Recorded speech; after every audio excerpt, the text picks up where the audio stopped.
Hello, friends, and thank you for joining me again as I make soap. So, today I'm making a lemongrass patchouli soap. It's actually one of my favorites, so I hope you enjoy. So, now I am prepping my lye water. As you can see, I weighed out my water, and now I'm adding my lye to the water. And when doing this, you want to be as exact as possible. So, okay, now I'm giving it a stir. And I want to make sure that everything is mixed in so that there's no lye solution left. We will make sure it's completely mixed in. Okay. And this heats up to about 200 degrees or so. So I'm going to set that out of the way while it cools down. And now I'm adding my palm oil. Okay.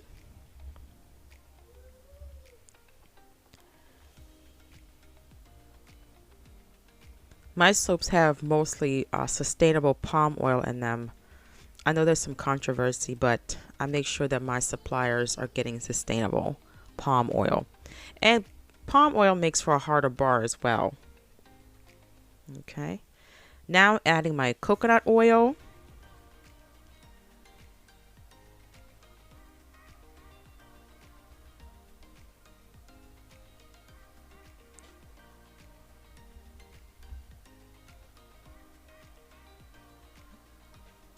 A few more pieces. And my shea butter.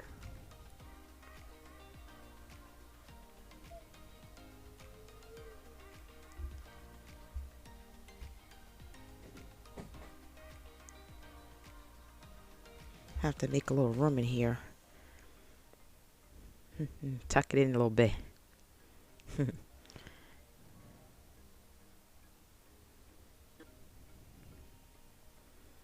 And now I'm going to add my olive oil pumice to the mixture. And I select oils that are not only hard oils, but oils that are very moisturizing. So I like my soaps to both clean you, but also moisturize you or not strip you of your moisture. So here I had already melted my oils, as you can see. And then on the side here, I added my sodium lactate to my lye water. Again, that is to also make for a harder bar. It is derived from corn and or beets. I just added my turmeric powder to my oils, and that's going to give it a darker, not darker, but much more yellow color. That's the color I prefer for this particular soap. For my lemongrass patchouli soap. Then I'm just going to blend that in before I add my lye water. Okay. And here we go. So since this is almost to the top, I do have to be careful when I'm stick blending. So I'm going to go ahead and just mix this in really good. So I make sure I go all the way around the sides, down the bottom and such.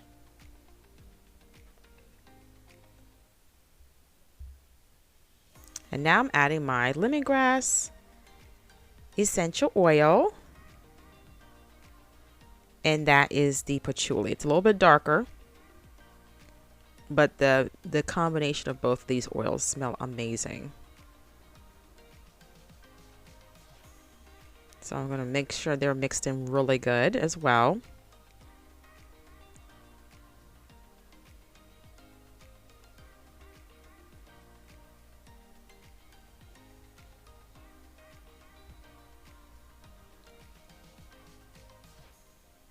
Again, I'm going along the sides, make sure it's completely incorporated.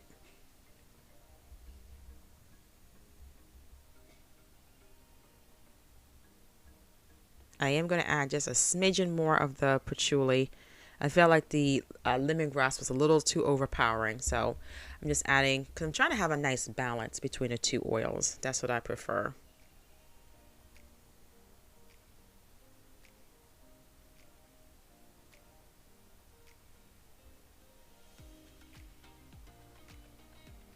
Okay. I'm going to go ahead and scrape all the soap off my stick blender. Well, it isn't technically soap yet. It has to go through the saponification process, but I'm going to call it soap anyway. Okay, here's my mold, and I'm going to go ahead and pour this in. It's like a pudding consistency, a light pudding consistency. And this is the consistency that I prefer when I'm pouring my soaps into their molds. So I'm just scraping down, getting all the soap out.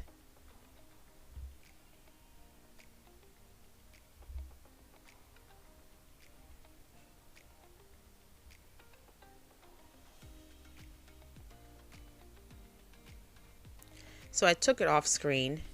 You couldn't see, but I tapped it down. What I was doing was tapping the soap and soap mold down so that I could get as many bubbles out of the center as possible to bring it up to the surface.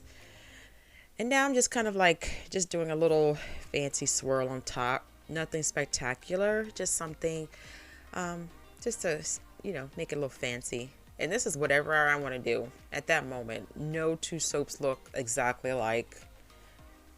And so when you cut it, they look really pretty no matter what you do on top.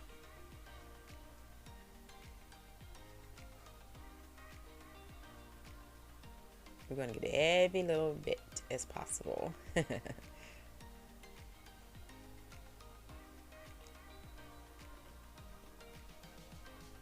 All right, there she is.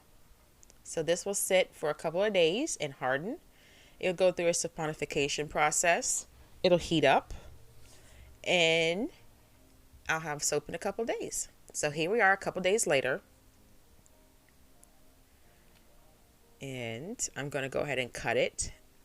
It's really cool having a soap cutter because it cuts them all at the same time. Well, at least the one that I have here. There are different ones out there. Some soapers like to cut theirs one at a time, but I like to do mine all at once.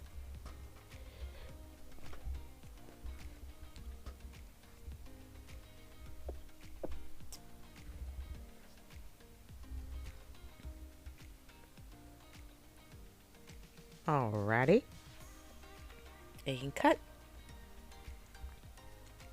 And there you have it. Isn't that beautiful?